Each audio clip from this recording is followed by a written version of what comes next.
Now there is a little test video at the end of this video where I take the Himalayan off-road for the first time.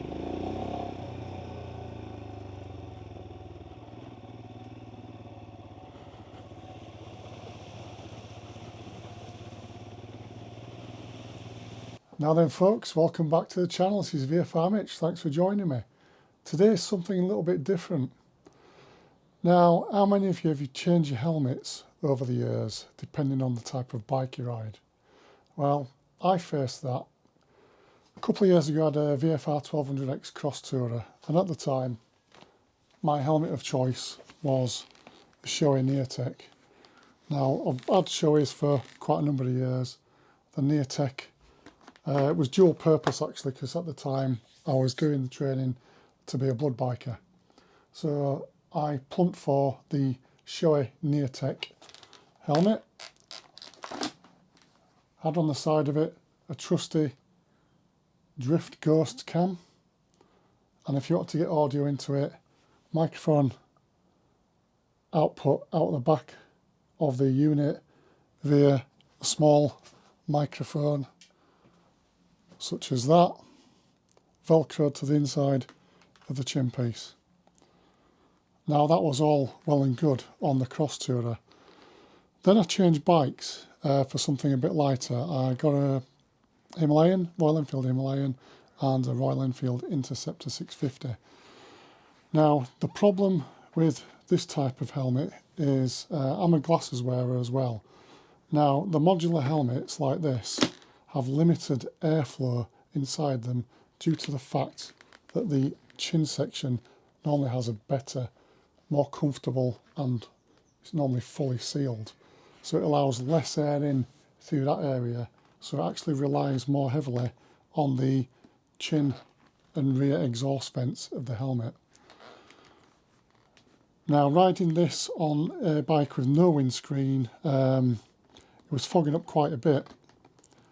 Just didn't like the airflow, and the smallest percentage you can have a Neotech open, it doesn't have like a city setting where it's slightly cracked. The first setting is quite wide open, and anything after that is actually in your eye line. It's either shut or there.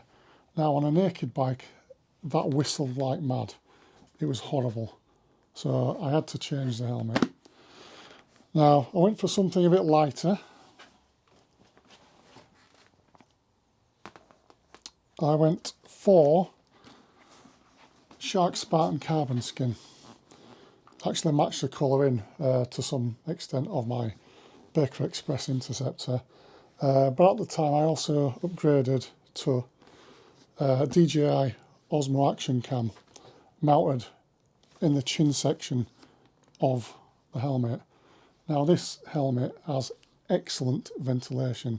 It's a full face helmet, it's not modular. It does have a chin curtain in it, but it has the little spoilers on the back creating a venturi which pull a massive amount of air through the helmet, and as a glasses wearer this was superb. I could ride for the first time with the helmet with the visor fully locked down in all weather conditions, and my glasses remained clear and unsteamed. That was unheard of. The camera was okay sat on the front because there was still enough air being pulled through the unit.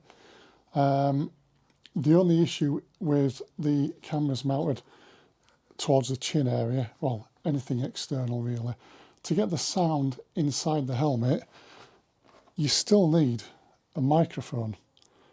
Now whether it's a GoPro with a media mod, or whether it's a DJI with a little adapter on it, you still need to open a little door on the side which breaks the IP rating and the seal of the unit, of the camera itself, thus making it non-waterproof, if you like, open to the elements. The only way you can try and get around it, certainly on the Osmo, and it did work to some degree of success, was once you plugged the little adapter in there for the microphone into the USB-C port, was to make a little sausage of blue tack, run it round the edge like a gasket and then squeeze it in. So you're making a gasket out of blue tack. Now that did work actually. I was out in all weathers with this and I've not yet destroyed the camera, touch wood. But time moved on and I decided I wanted a quieter helmet.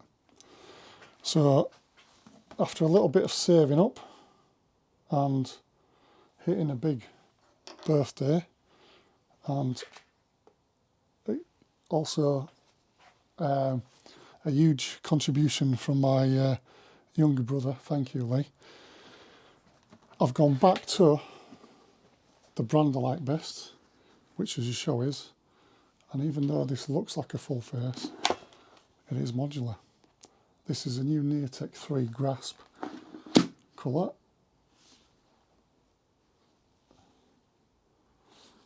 The only problem with the new modular helmets is it's quite difficult to mount your comms on there because I've got all the cutouts for, I'm guessing it's inbuilt center units, which no one's going to really fork out for unless they've got too much money. Most people already have something like a Pactorp Bold or a center unit, which they've basically got to stick onto the side of the helmet.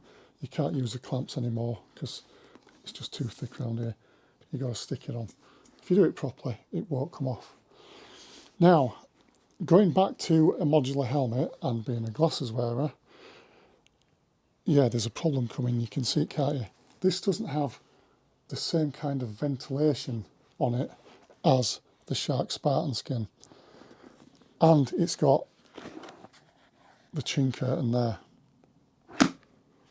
which makes a very tight, very quiet seal around your neck. Doesn't allow much airflow through. You're relying on a 2-position chin vent and a 2-position top vent and a bit of a rear spoiler. Now I've been out with this in humid conditions and it just about keeps my glasses clear. We're talking just about. So in the summer it'll be fine, but this time of year it's humid and wet. It's struggling, but it can do it. Now what I didn't want to do was get a chin mount in front of the main vent at the bottom. That would restrict airflow, thus meaning I'd have a camera on my new fancy helmet, but my glasses would steam up. So I've had to come up with another option. I'm just going to cut for a minute. Yeah, so as you can see, something a bit different. Now armed with Osmo Action 4. So no longer mounting in front of the chin. That would restrict air flow into there, making the glasses steam up, which would be no good. So basically what I've got to do is keep the front of the new helmet as clear as possible. So what I'm going to do basically, I'm running an Osmo Action 4 inverted and one of these little babies. Now I'll show a little picture of this, and it's a small unit compared to even the Rode, which I will show side by side in a photo. So this is DJI Mic2. It's a tiny little fella. Gives superb sound. I have tested it. Now there is a little test video at the end of this video where I take the Himalayan off-road for the first time. First time off-roading. Yeah, loved it to pieces. So there's a bit of a video at the end of this video when I test the sound and picture quality out of this setup. So the way I'm going to mount this is, I'm not going to open the trapdoor up, stick a mic adapter in there and run a cable.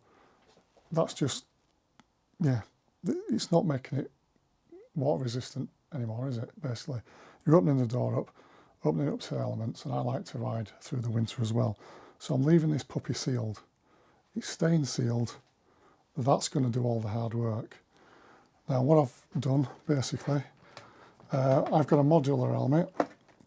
Now there's a couple of ways of trying to do this.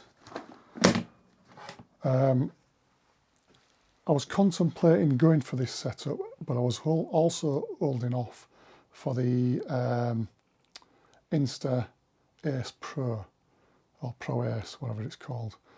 One of my friends, Jay, Crazy Legs on a Bike, visit his channel, so that's Crazy Legs on a Bike, I'll put a link in there.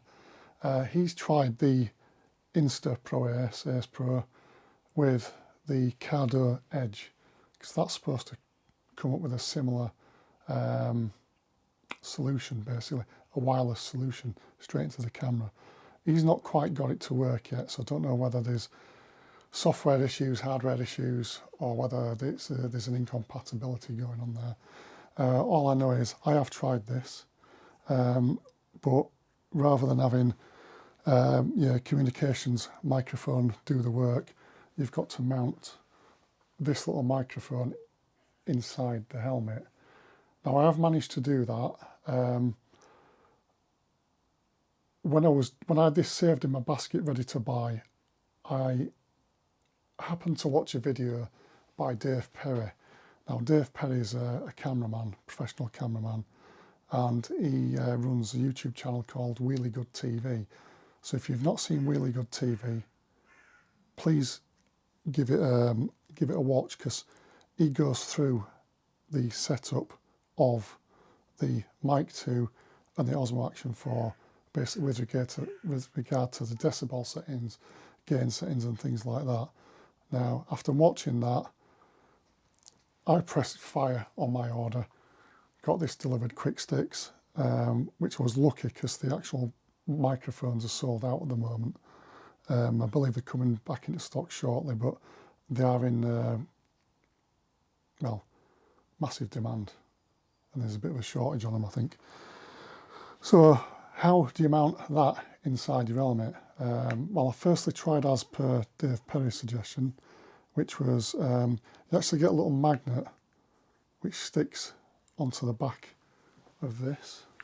Now, I don't know where I've put the damn thing. Oh, it's there. A little magnet which is made out of God knows what, but it must be the most powerful magnet on earth. Clips onto the back of the cold shoe mount and the clip on the back. See the clip there? You've got to twist it to get it off because it will not pull off. It's really powerful. So one of the solutions that Dave came up with was to wear the, if you wear a buff, was to put the magnet on the outside of the buff and the microphone on the inside, held by your buff like that. So basically it's held in position by the buff.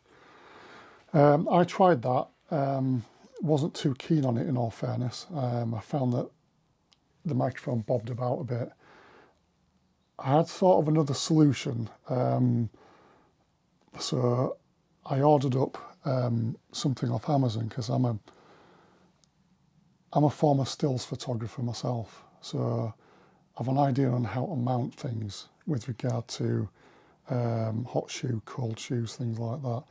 So I contacted Dave again and asked him if he had any other method or tried any of the methods, and it came out with the same thing I had in my basket, which was made by Small Rig. I think it was a Small Rig cold shoe mount.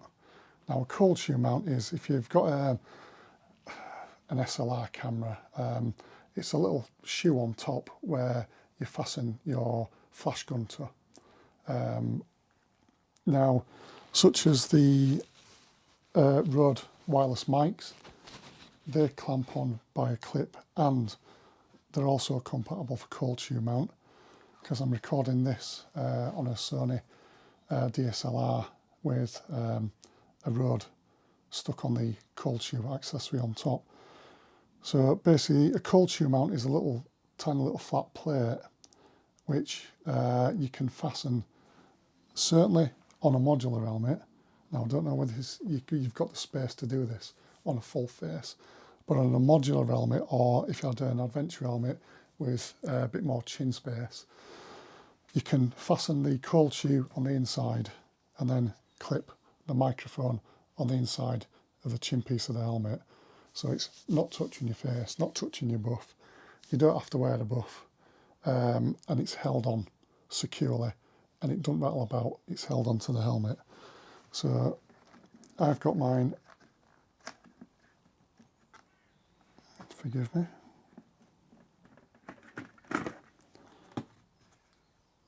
you're not going to be able to see this, so I'll put a couple of photos on after, but I've got the camera there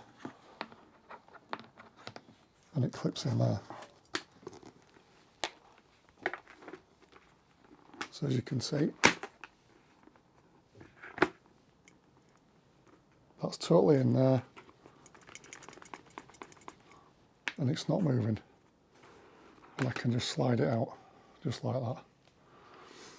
So that's the solution I've come up with thus far.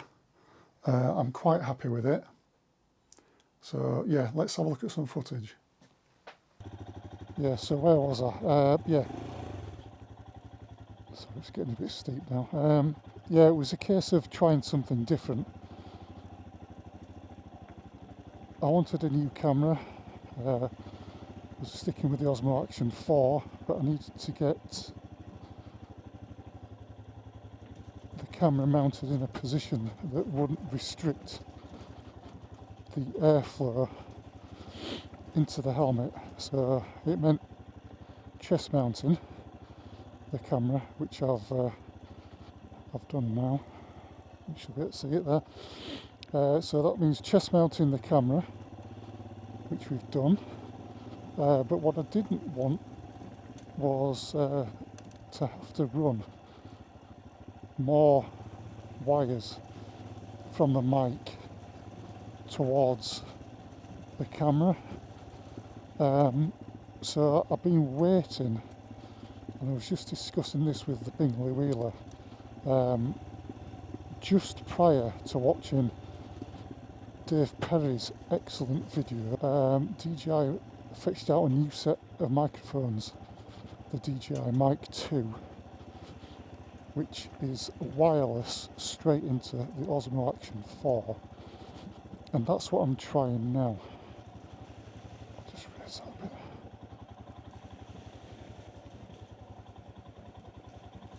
Yeah, that's just what I'm trying now.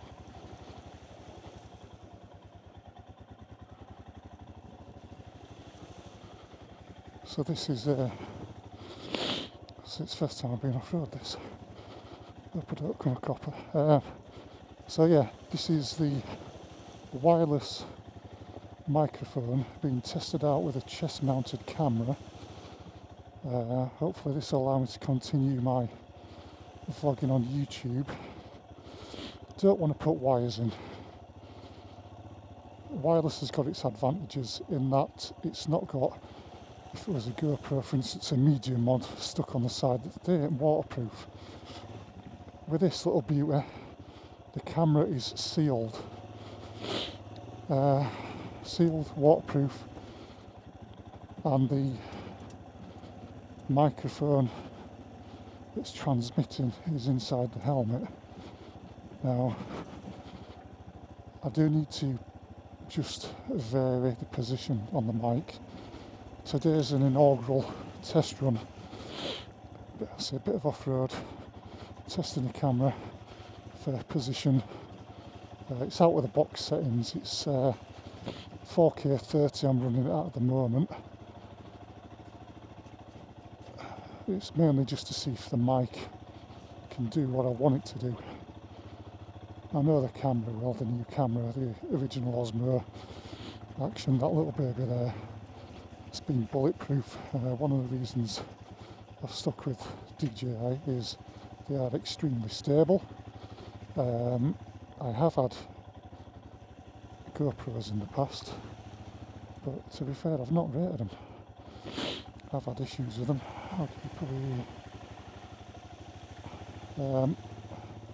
Yeah, I've had issues with them in the past. Crashing, freezing up, steaming up, all kinds of stuff.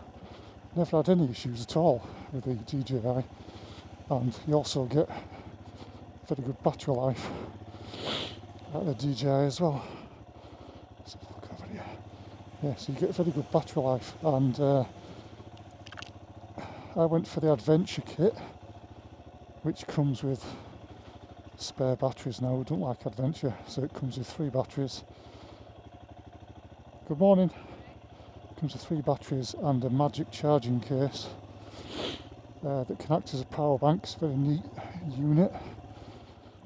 I also got a free carry case, some free lens protectors, slow down a bit here. Some free lens protectors, and obviously the wireless mic as well.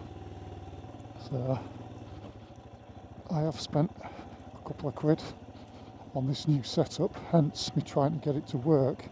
I've no idea where this goes.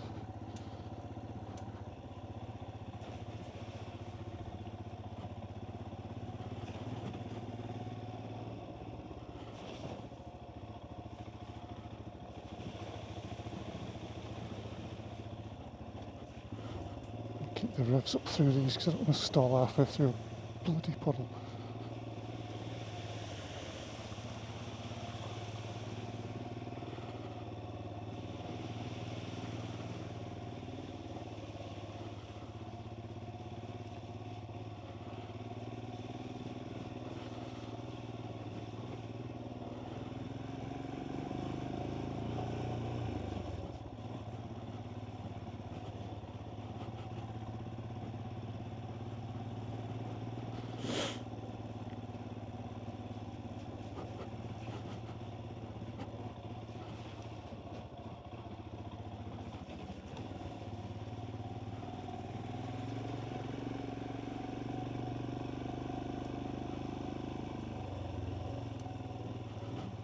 The dog walker.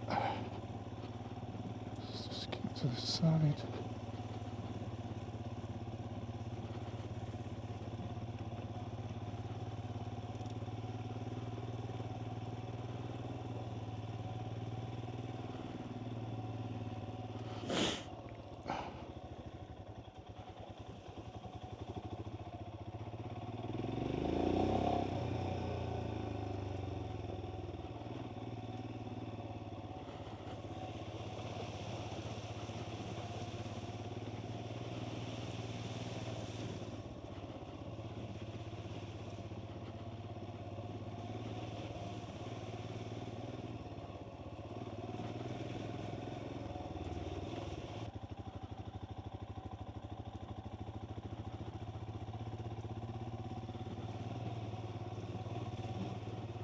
Ride the ruts.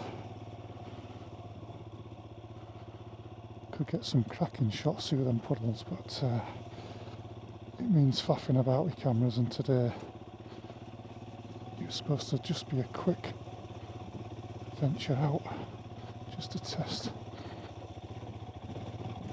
Oof, wheelie.